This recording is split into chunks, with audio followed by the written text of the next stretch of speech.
Most women get BBLs to attract a high-value man. True or false? I agree. True. True. Wait, hold on. Man, I make no investment for no reason. Shout out to you. This is the TIP Network, where we help you level up with self-improvement with a little sprinkle of sarcasm. Yep. We're going to react to the Daily Wrap-Up Crew, but first I want to just check out a short that kind of sets this up and sets up what the entire episode is about. Are we telling men that the reason we want them to provide for us fully, even though we work and don't plan on quitting our jobs, are we telling them that we want them to provide for us so that we can spend their money the way we want to and then spend our money however we want to? Because ultimately it's so we can have some sense of control in the relationship, right? Which also includes us putting money to the side just in case the relationship don't work out. Like, are we telling that? Because I didn't know. That's how I just figured I'd ask because I didn't know whether or not we were really saying that or if that was just our secret. I enjoyed the pause that she did. Yeah. That was a great comedic effect. I don't think she was even trying to make it a comedic. Right. It was to make a point, drive a point home. Well, it kind of really puts a spin on that. I'm an independent woman. No, like, I'm not giving up my career when I get married. Like, we're gonna do this together, but I'm gonna have mine, and it kind of makes me think, well, are there some ulterior motives behind this? Because I remember coming up, the dream was to be like and I heard this from women all along. I'm gonna marry a man. I'm gonna stay home and raise the kids. Our kids are gonna be raised the right way. We're not gonna have our kids around strangers who could touch them or do something weird like that, right? But I'm gonna raise them with love and make sure that the foundation is right. And he's gonna go out and earn the money for the family. And that was kind of like the traditional household. And when I see these things switching up, it kind of makes me think, well, are they doing that just to make sure that they can go somewhere? There are ulterior motives, Grover. Let me just jump in real quick, all right? It happens a lot in the Southeast Asian culture. Yeah. Like, there's always an ulterior motive without it being explicitly stated. Ooh. And I'm not going to go into anybody's business, but trust me, it's there. So where you're putting money off to the side, getting... that's all I got to say. That's all I got to say. Right now, that's all I got to say. So people say, Scott, stop messing up the game. Stop messing up the game. So it's it's common. So when she said that, like, it's absolutely true. Does it happen in all situations? No. But at the same time, it does happen. And so now I want to kind of pivot with this episode. I think this set it up because what they were talking about was financial security, right? Yeah. But really, and it's just a small part of this episode that I want to talk about to kind of tie it in together. That we're going to go again. Most women get BBLs to attract a high-value man. True or false? I agree. True. Wait, hold on. Man, I make no investment for no reason. Shout out to y'all, because I was not expecting y'all to say that. Like, I thought y'all was going to be like, no, we do it for self-love. Women do it. Let me tell you. To increase their chances for a high-value man and to look better than other bitches. And it's multiple. Now, I just want to just be logical and run these two train of thoughts together. So I'm gonna go and do a surgery to get a man, but also I'm gonna remain independent and keep working and put my money aside. So you're making an investment into your body so you can make more money and put your money into another bank account and make sure it's not known that's your own bank account, and then get anything that he buys that's partially in her name. That's a thing too. Yeah. Like houses. Yeah. Cars. Yeah. Whatever. Yeah. That's the game. Wow. Wow. Yeah, look at Scott. It's things like, it's things I know, and I just like Scott. See, everybody we think of Scott's like, oh, Grover. Look at Scott. He's such a nice guy. He's just a nice young man. And Scott, y'all don't know Scott. Scott be watching everything. It's the quiet ones. It's the quiet ones who know all of your business. Plus, it's from personal experience. My mother, I love her. My biological mother. She's a gangster, all right? Yeah. She's a gangster. So it's like... No, your mom's a G, dude. I'm very... how do I say this? I'm a softie in a sense, right? She's hard.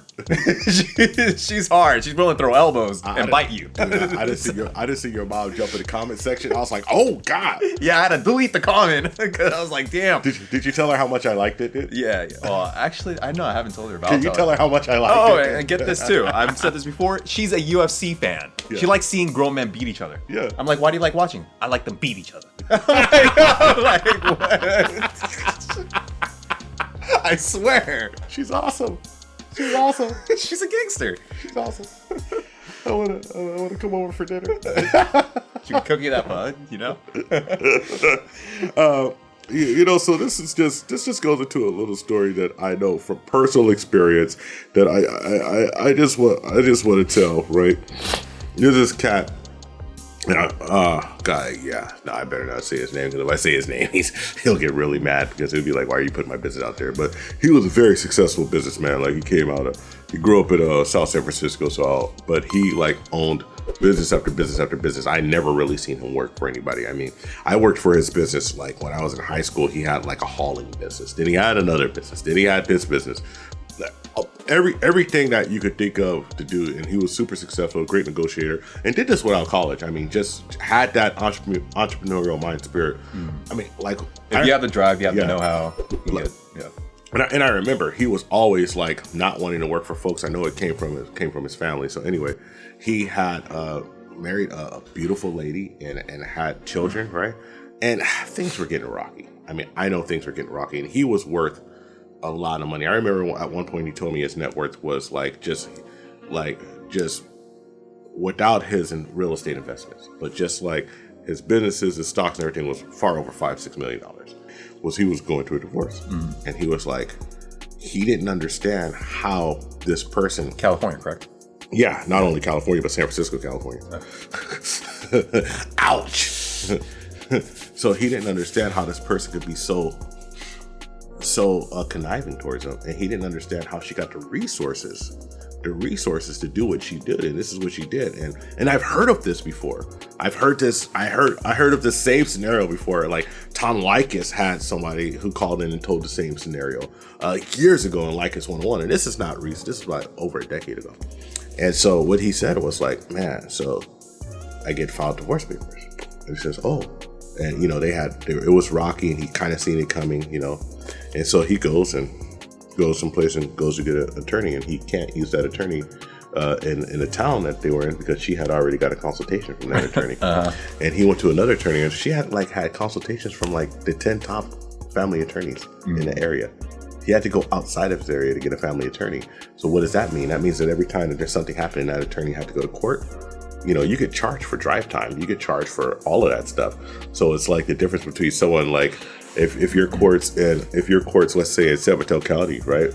And that's where it's filed, and you have to go there, whatever, in San Mateo County. The person's driving down to like maybe 10 miles. The difference between someone charging you to drive 10 miles and someone charging you to drive 50 miles.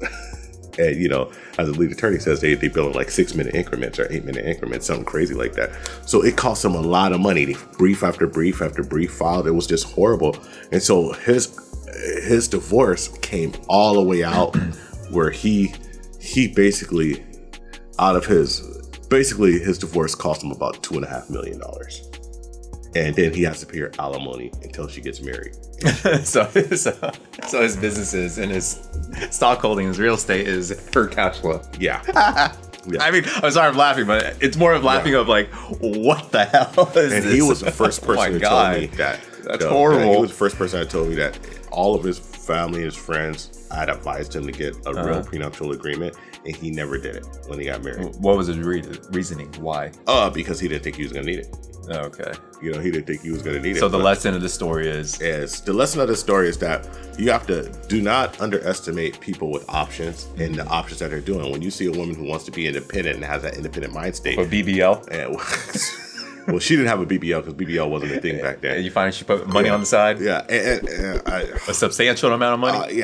Well, here's the thing. Like, you have your joint bank account. Mm-hmm. She may have a bank account you don't know about. And if she's, and if you don't have a true accounting of the money that's going into the family, and like, I seen this guy who ran his businesses so tight, but didn't run his family business tight. And as a man, you got to run your family business just as tight as you run your business. And what do I mean by running your family business? Accounting for everything that comes in, all the money that comes into the pot. You know how much she makes, how much you make, and why is that a problem? And a lot of times, just like that short said, women put money on the side just in case it doesn't work out. She had decided was going around for over a year getting consultations, so she had decided it wasn't going to work out. And this is just what he told me, and it's just anecdotal evidence, but I heard about it before. And another thing I want to say about BBL, it's one of the most dangerous plastic surgeries that you can have. Yeah. And so like I have this article that we'll link, and it's like 3% of the women who have a BBL die. Yeah. And that's huge for an elective surgery that you don't have to have. And you almost hear this every month. They have coming out an article of an Instagram model that has died or what have you. And it's something like 60% of them get an infection and have to fight infection. And so it's like you're doing this surgery. And then when I put it all together, and I put everything together when I was doing research for this episode, and I'm like, okay, so you have a woman who says that she's doing this to increase her value. And then you have the other lady who says, hey, you know, when we're independent, we're working, we're not going to give up our job because we got to put money aside just in case, right? And then you say, so you're so worried about increasing your value, you're so paranoid about actually just being happy with somebody that you're willing to like risk your life to get this, to increase your value, to get the guy that you may divorce. And then you wonder, and then you see people like, well, why is marriage just plummeting? Marriage is plummeting because of this type of mentality. Like, don't blame men. Because, you know, men do a lot of bad stuff too. You know, like if a man cheats, it breaks a woman's heart. Or you know, there's dudes with like the infamous side baby that shows up and all this stuff. But the loyalty is, where is the money being invested into? If the money's getting invested into the family, yes, there's discretions, and we should be holding people accountable and go to therapy and all counseling. But is the money going towards this other woman? Is the money going towards this other man to another life? Yeah. Or is the money increasing the value of the family and creating generational wealth? And if your money is like you're two people are working and you have this super goal and you're working towards a goal, that's not only is that acceptable, that's what you should be doing, right? But if you're not working towards a goal, because look, everyone's not going to make $180,000, $200,000, $300,000 a year.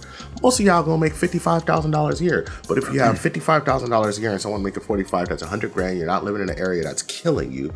And then that money is going to, then you can invest that money and build generational wealth. And then your children, your son or your daughter, they could be in a position to make $100,000 a year and be better off than you. You have to stand on the shoulders of your family to do that. And that's what I did. And that's what we all are striving to do. So I just don't understand why this weird thing that's coming out that like, well, just in case it doesn't work out, we're going to put money aside. Then don't get married. Then don't get married. Why is your drive to be married and to be with somebody so high, but your drive to make it work so low? Yeah. And that's just what putting this together. Kudos to the Daily Wrap Up crew. Check them out. They have a lot of great, just a lot of great information, and a lot of great discussions. And sometimes it gets heated, sometimes it doesn't. But you know, we all like a little drama, a sprinkle of drama.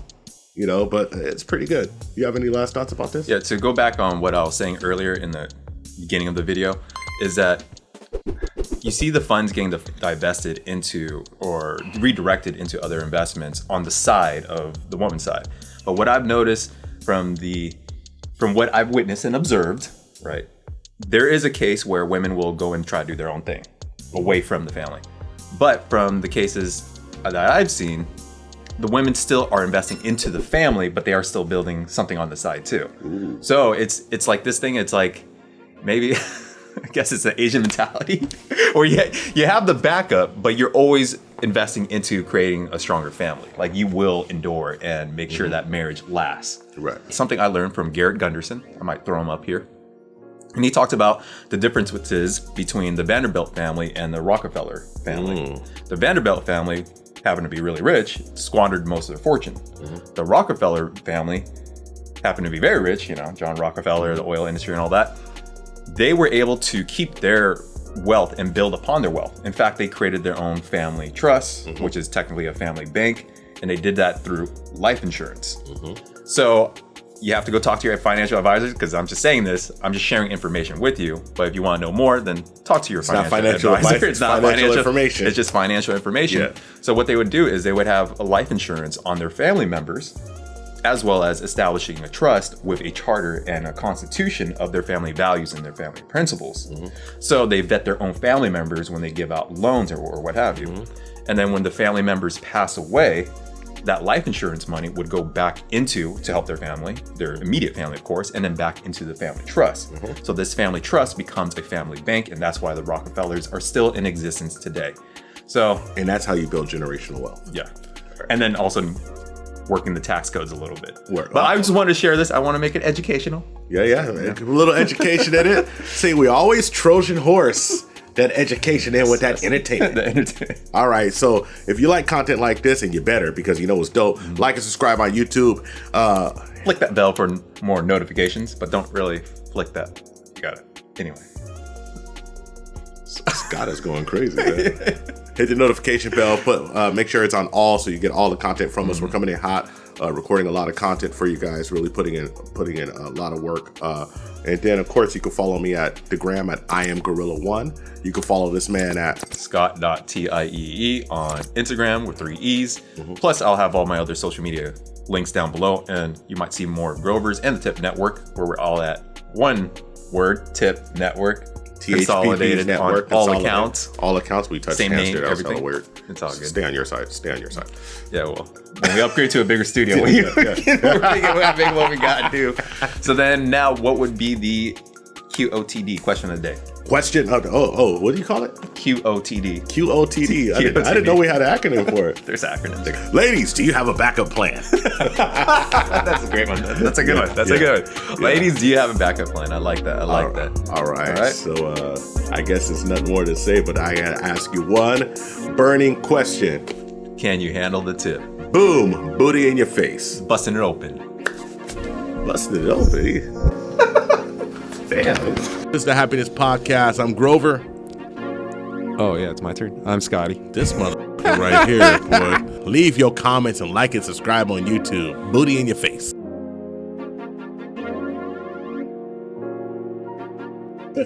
We found true happiness.